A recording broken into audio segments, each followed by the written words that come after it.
$100 to $10,000 because it is kind of hard to get out of our store for under $100. It's kind of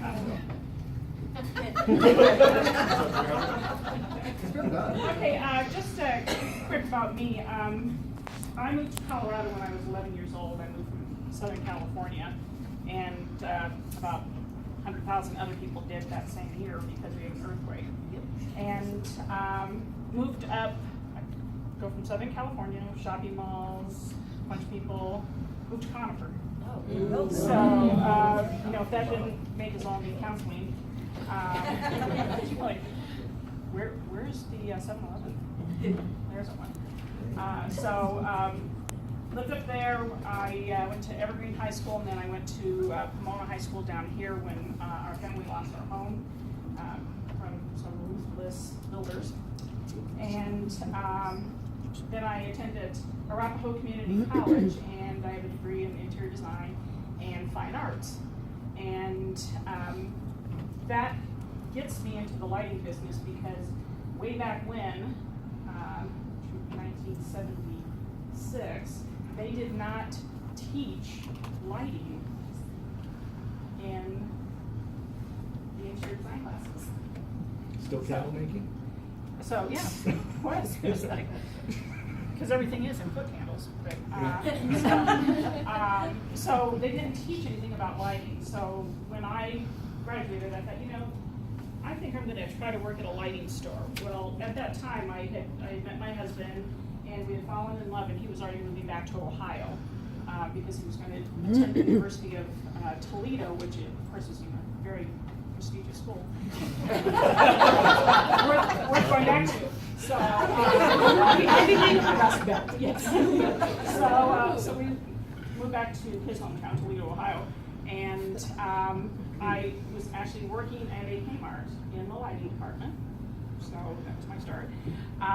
When a headhunter found me and said, you know, you're a really good salesperson, and I have a lighting store that is looking for someone. It's in customer service, not sales, but you know, you can get in the door. So I went to work for them, got in the door. I was in customer service for like a couple days because I was already out selling the salespeople just from the cash register. So started my lighting career there. It is actually one of the best lighting stores in the country, other than Urban Lights.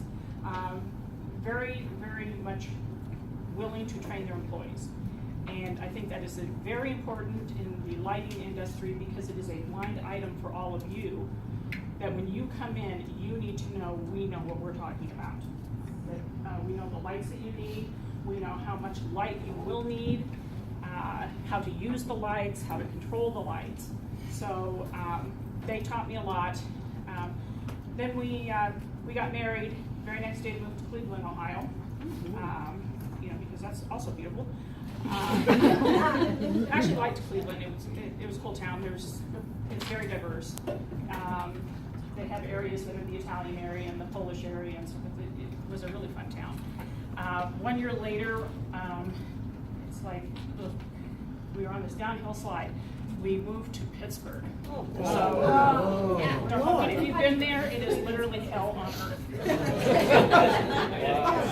So when my husband's job was eliminated, he worked for Manville when they went into bankruptcy, and so he was looking around for other jobs in Pittsburgh, even though I didn't want to stay there.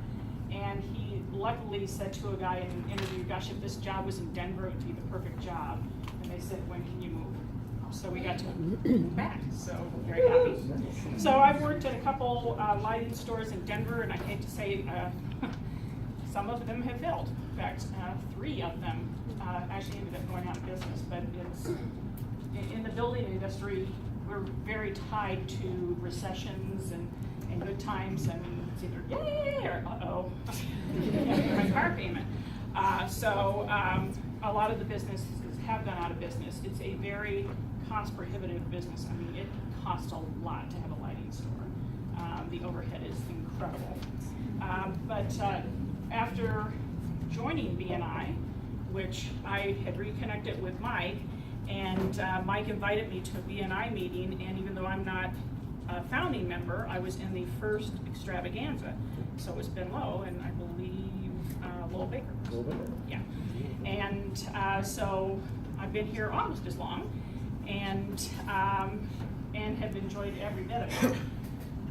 And what I wanted to actually talk about today, instead of just talking about Urban Lights, if you've been in, you'll understand it. And I do invite you to come in to have a one-to-one with me. I'm very sad to say it's very hard for me to get out of the store. I work 60 plus hours a week, and so, you know, when you guys have events after work, it's like, okay, I can't do it, because I'm just too tired. I'm old. So, because if you figure back on, you know, when I went to college, I'm old. So I want to talk about referring people, referring myself, referring Mike. If you refer Mike, eventually I will get referred. So it is important to think about us working together. You guys always say, oh, it's our married couple. Well, we are married in business.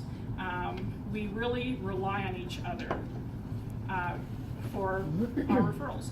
And if you're out and about and you're at a friend's house for dinner and they're talking about, oh, I'm sorry, our chandelier's so ugly, there's a good referral for me.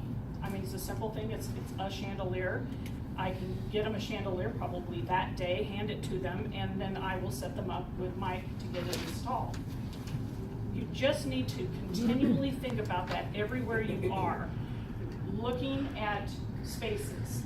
It could be your favorite coffee bar, and you're thinking, you know, the lights in here are really bad, it's never bright enough, or they're glary, different things, and you might suggest to the owner a change in the lighting and tell them that, you know, I have someone that'll come out and look at this. So that would be a good referral. It could be your church. We have done a ton of churches, just a ton of them. We can have someone go out, assess the situation, put in new LED lighting, so there's less maintenance, less cost for the church down the road, and then I can have Mike install them. So I want you to go out and think about that for myself and for Mike, so that we get more referrals in the group. You know, normally I have 15 or so referrals for Mike every week. We probably have more than that. These are just the ones I saw. So they're the ones that I know that we gave them a card and told them to call Mike. But we could have more just by you sending people to me. And I think that's the best way to use B&I. That's what I try to do every day. My owner was having a problem with the computers, and he came to me and he goes, so I suppose you know someone. Yes, I do. And I believe that is where John Dale is this morning, at our store, assessing our situation and trying to take over the maintenance of our computer system. So I'm Cheryl with Urban Lights, where you have savvy, sensible, sophisticated.